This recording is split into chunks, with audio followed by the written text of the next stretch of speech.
Agriculture not only means cultivation of crops but also raising of domesticated animals.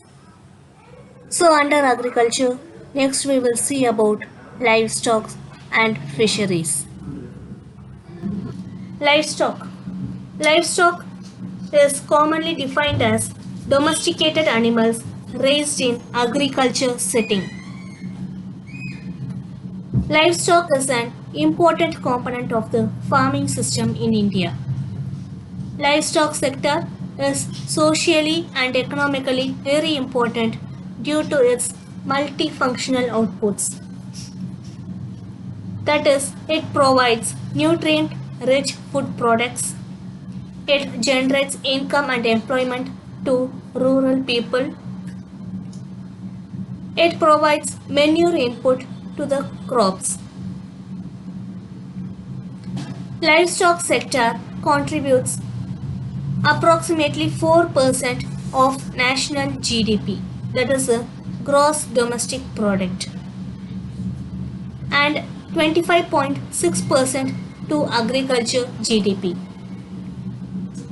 As per the 19th livestock census, that is, this livestock census is conducted once in every 5 years. So, as per the livestock census conducted in 2012, India's livestock sector is one of the largest in the world with 11.6% of world livestock population. Cattle constitute 37.3% of livestock population in India. That is, out of the total livestock population in India, cattle constitutes about 37.3%. India has second largest cattle population after Brazil at world level. In India, Madhya Pradesh leads with 10.3%, followed by Uttar Pradesh with 10.2%, and West Bengal stands third with 8.7%. Cattle population in India belongs to different breeds. These include milch breed, drought breed, and mixed or general breed. Goats. The goat is also called as the poor man's cow.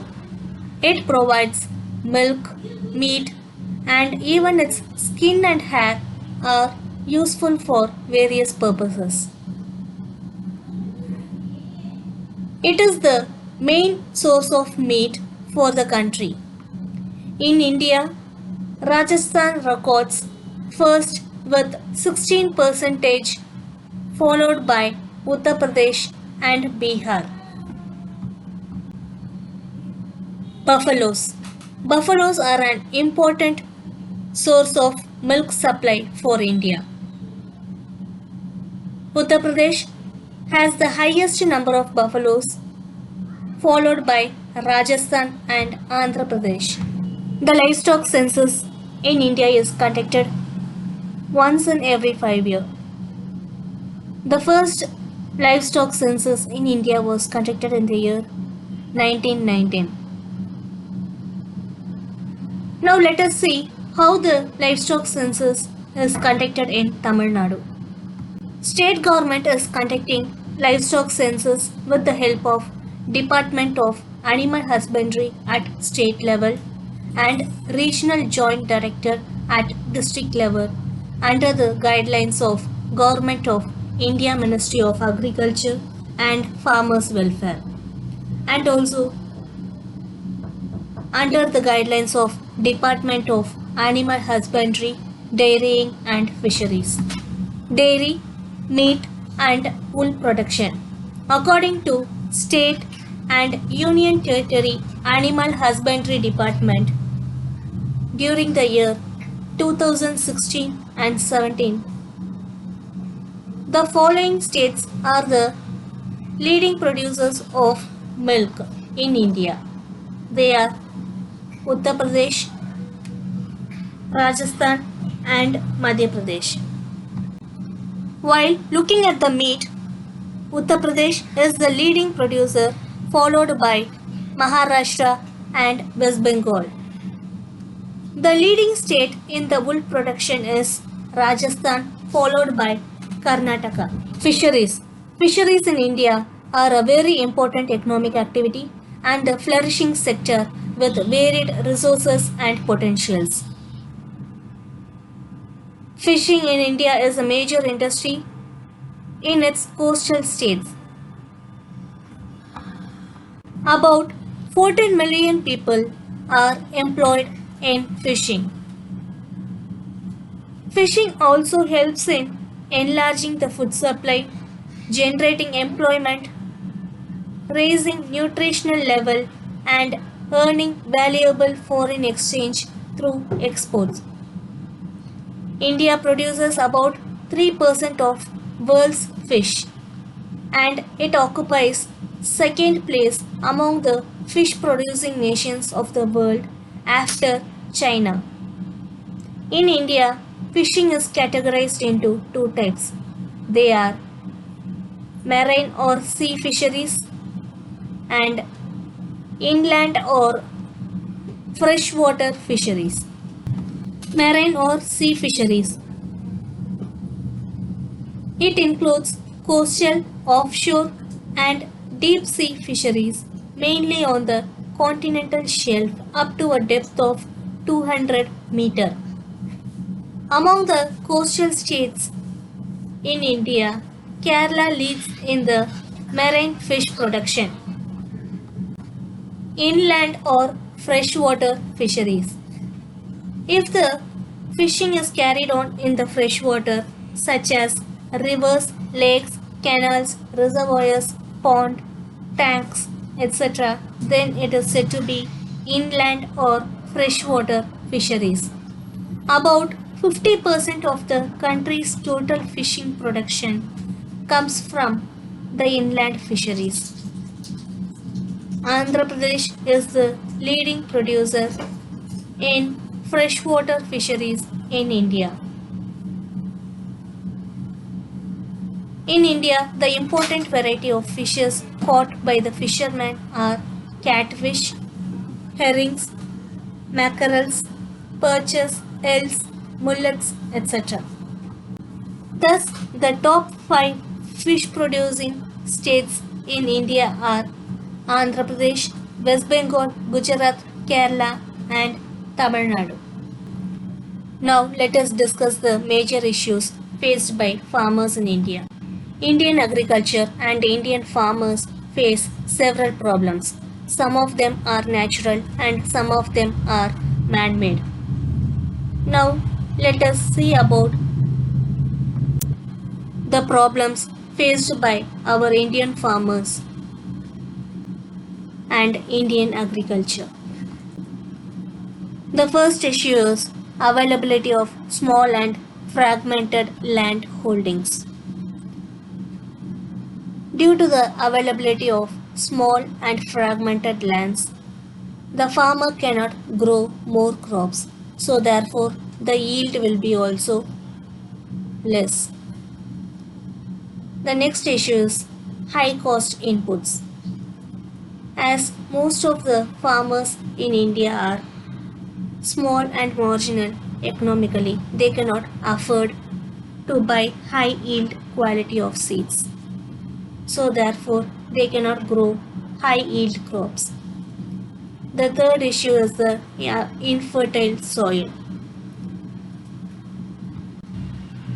As the Indian soils have been used for growing crops over thousands of years, the quality of the soil, that is the fertility of the soil,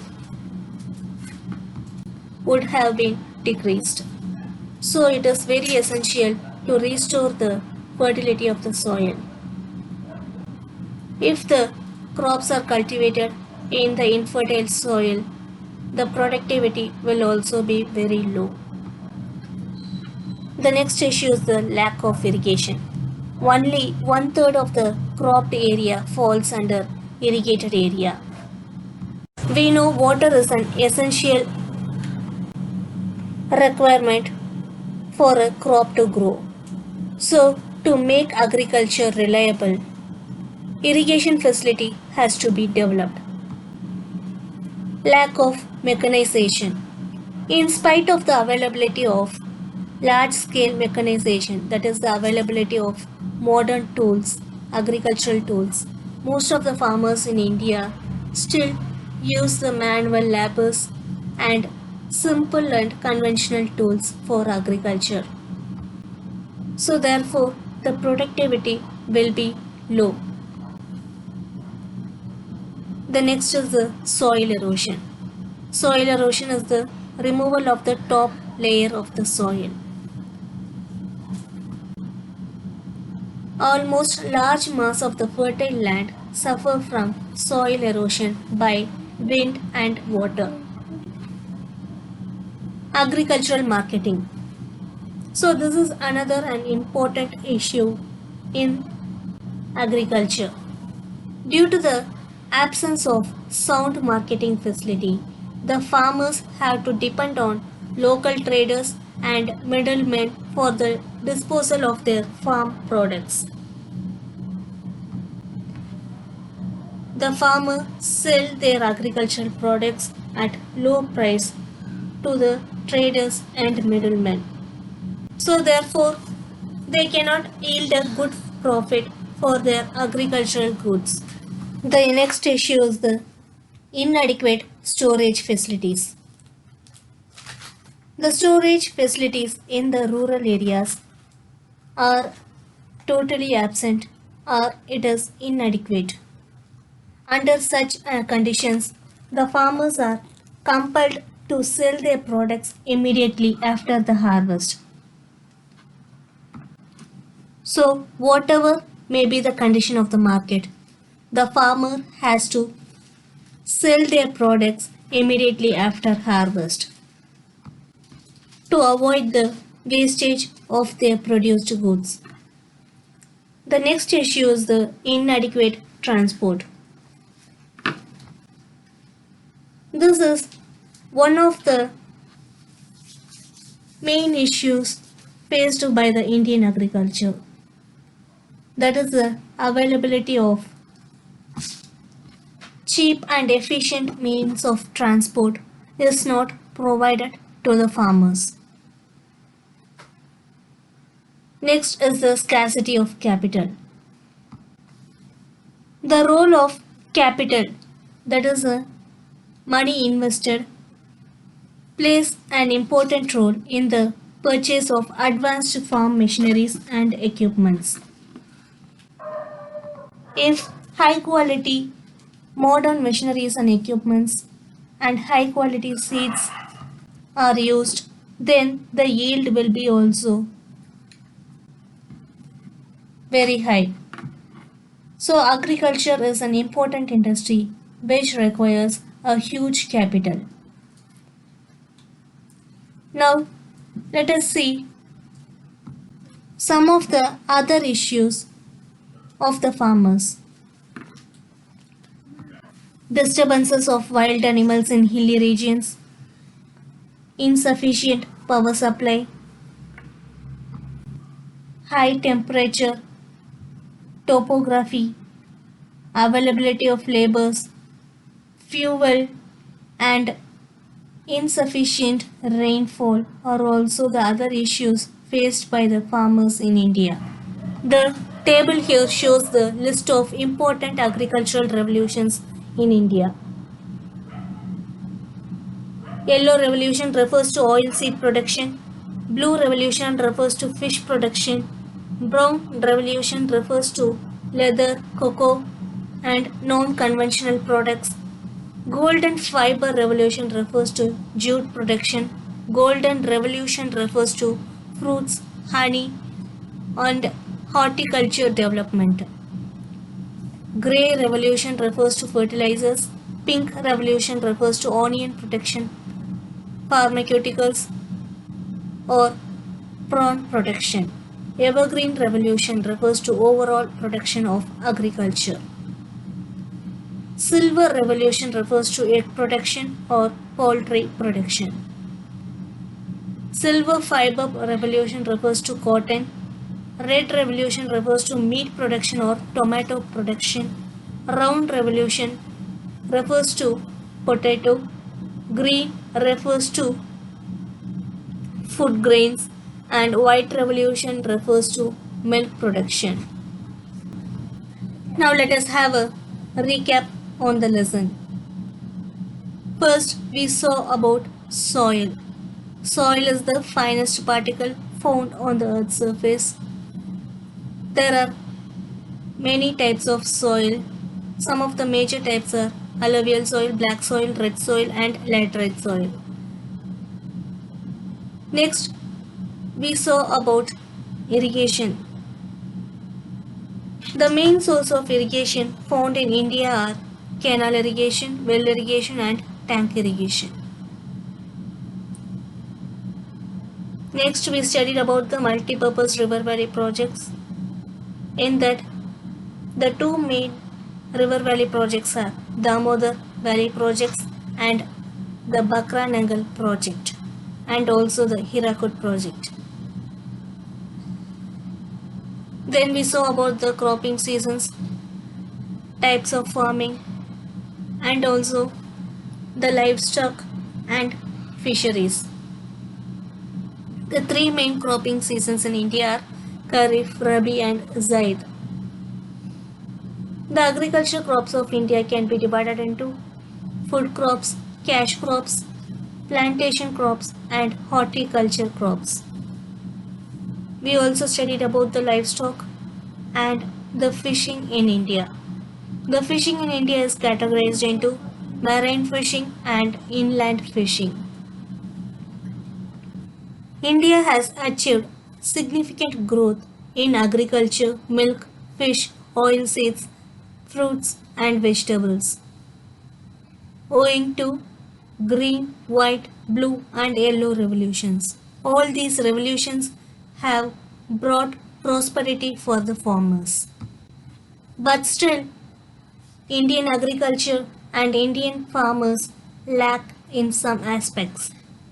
If we want inclusive growth, both central and state governments have to focus on agriculture sector. Though the future of India is industrialization, the contribution of agriculture would always prove to be vital for making India a powerful and stable economy in the future.